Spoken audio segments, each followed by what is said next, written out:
So today I'm going to give you just a reminder about percent problems. When we left school last, we were talking about this proportion, and our proportion that we were always using for our percent problems was is over of equals the percent over 100.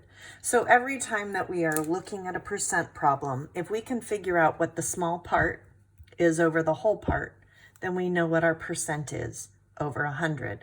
So we can use this proportion and cross multiplication to solve each of these problems. So it says, what is 12% of 52? So if I have 12%, I know I'm going to put my 12 over 100 because that is 12%. This question says, what is? That means I don't know the is part of this problem. So I'm going to put my variable there. And then we say of 52.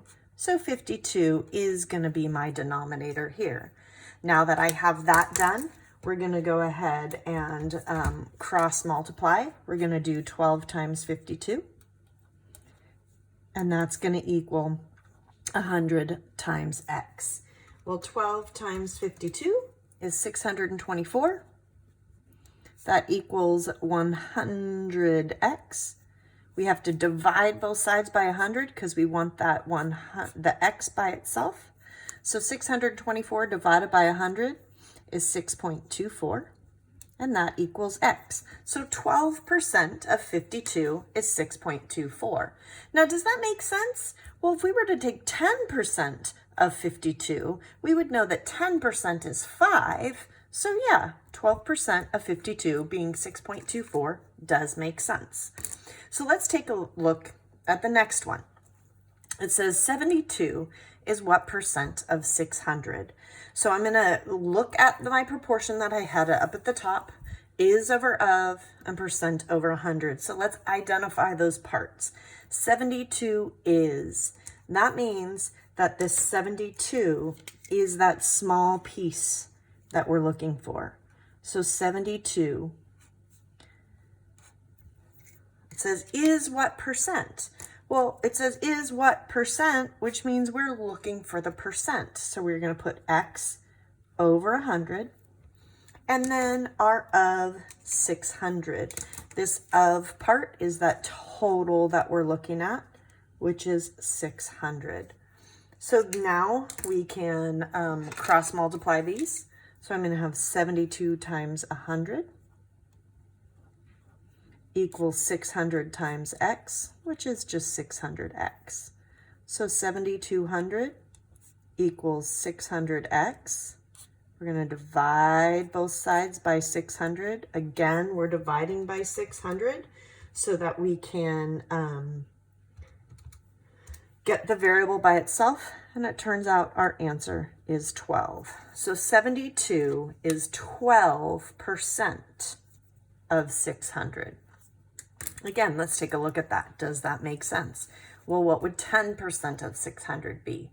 10% of 600 is just moving that decimal over 1. 10% would be 60. So does it make sense that 72% is 12? Sure, it does. Okay. Let's do this last example, and what you should be noticing is that every single time we set up this proportion, we always have it over 100. That's because percents are always out of 100. So we're going to take a look at this problem again. We are talking about 26%. So I'm going to keep that. I'm going to write 26 over 100, and we know that that's going to equal another fraction. The question we're asking is what? Is what? That means that small piece is what we're looking for. So the x is going to go on top. And it says of 400. So we're going to go ahead and we are going to write our 400 on the bottom right here. So as I solve this one, I'm going to do 100 times x equals 26 times 400. 26 times 400 is 10,400. And we are going to have 100x equals that. Divide both sides by 100. So x equals, well, if we're dividing by 100, that means our decimal moves over 2 places. So that basically means x equals 104. Well, if you think about this, 26% is very, very close to 25%. 25% of 400 is really just saying a fourth of 400. Well, a fourth of 400 is 100. So does it make sense that 26% is 104? Well, we know 25% is 100. So yes, that does make sense. These are very similar to the problems that you are going to see in tomorrow's Go Formative. If you want to, you can print this document to help you.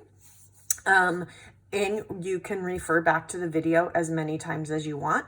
You are going to be helpful for you when you do today's Go Formative, or tomorrow's Go Formative, excuse me. It would be very, very helpful to have a calculator and a piece of paper handy so you can do your problems. Hope you guys have a great day. Bye.